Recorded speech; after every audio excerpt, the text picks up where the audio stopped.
Hello everyone, আসসালামু আলাইকুম। আজকে নিয়ে আসলাম পুডিং রেসিপি। অনেকেই বলে থাকেন আমাদের পুডিং জমে না, কতটুকু দুধের জন্য কয়েকটা ডিম প্রয়োজন বা কতটুকু চিনি। চলুন আজকে মেপে ঝুঁকে আপনাদেরকে পুরো নিয়মটা দেখিয়ে দিব। প্রথমেই আমি নিয়ে নিয়েছি 1 লিটার পরিমাণের দুধ, একদম গরুর ফুল ক্রিম দুধ। এটা এখানে দিয়ে দিলাম গরম মশলা, এখানে রয়েছে দারুচিনি এবং সাদা এলাচ, দিয়ে দিলাম চিমটি লবণ এবং স্বাদ মতো চিনি। 1 কাপ পরিমাণে চিনি নিয়েছি, আপনারা চাইলে কম বেশি করতে পারেন। এরপরেই আমি 1 লিটার দুধটিকে একদম ঘন করে হাফ লিটারে পরিণত করব। এটা ঘন ঘন নাড়তে হবে এবং জাল দিয়ে নিতে হবে, দুধের তলায় যেন আবার পুড়ে না যায়, এটা খেয়াল রাখবেন। এরপরে এই তো আমি ডিমটা ফেটিয়ে নিব। 1 লিটার দুধের জন্য 4টা ডিম প্রয়োজন, এই জন্য আমি প্রথমেই নিয়ে নিচ্ছি ডিমগুলো ফেটিয়ে নিব। আমি কাঁটা চামচ দিয়ে ডিমগুলো ফাটাবো, আপনারা চাইলে হ্যান্ড গ্রেটার কিংবা ইলেকট্রিক বিটার দিয়েও ফেটিয়ে নিতে পারেন। আমি কাঁটা চামচ দিয়ে ফেটিয়ে দেখিয়ে দিচ্ছি, একদম ঘরোয়া উপায়, সহজ উপায়ে। ডিমগুলো যখন ফেনা ফেনা হয়ে যাবে তখন বুঝতে হবে এটা হয়ে গিয়েছে। এরপরেই দেখুন দুধগুলোকে ঠান্ডা করে নিতে হবে।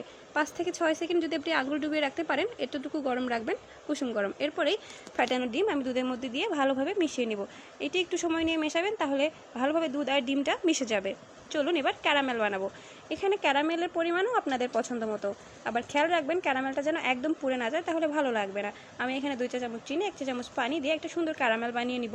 আপনারা চাইলে কম বেশি ক্যারামেল বানাতে পারেন, এখানে কোনো কথা হবে না বা বাধা নেই। এই তো আমার ক্যারামেলটাও হয়ে এসেছে। এবার আমি নিয়ে নিয়েছি একটা মোল্ড, এটা একটা কেকের মোল্ড, আপনারা চাইলে স্টিলের বাটিগুলোতেও বানাতে পারেন, ঢাকনাযুক্ত বাটিগুলোতে। এই তো আমি ক্যারামেলটাও সেট হতে দিয়েছি, সেট হয়ে গিয়েছে। এবার এর উপরে দিয়ে দিব দুধ ও ডিমের মিশ্রণটা,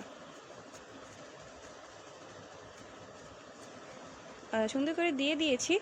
এবার এটা রান্না করার পালা। আজকে আমি রাইস কুকারে বানাচ্ছি পুডিং। প্রথমে আমি রাইস কুকারে পানি গরম হতে দিয়েছিলাম, এরপরে একটি সুতির কাপড় দিয়ে রেখেছিলাম। এরপরে মোলটা ভালোভাবে আলতোভাবে বসিয়ে দিয়ে প্রথমে মোলটা একটা ঢাকনা দেবো, তারপরে রাইস কুকারের ঢাকনাটা দিয়ে দিব। আমি 30 থেকে 35 মিনিট জাল করে নিয়েছি। এরপরে দেখুন আমার পুডিংটা সুন্দর সেট হয়ে গিয়েছে।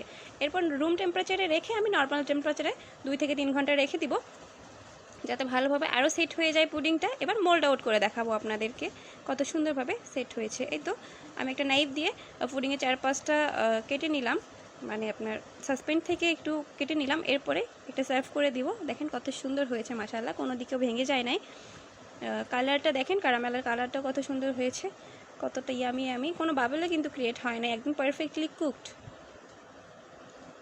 আপনারা চাইলেও এত সহজ এত সুন্দর করে বানাতে পারেন, তবে খেয়াল রাখবেন দুধ এবং ডিমের মিশ্রণটা যেন কম বেশি না হয়, তাহলে পুডিং কিন্তু জমবে না।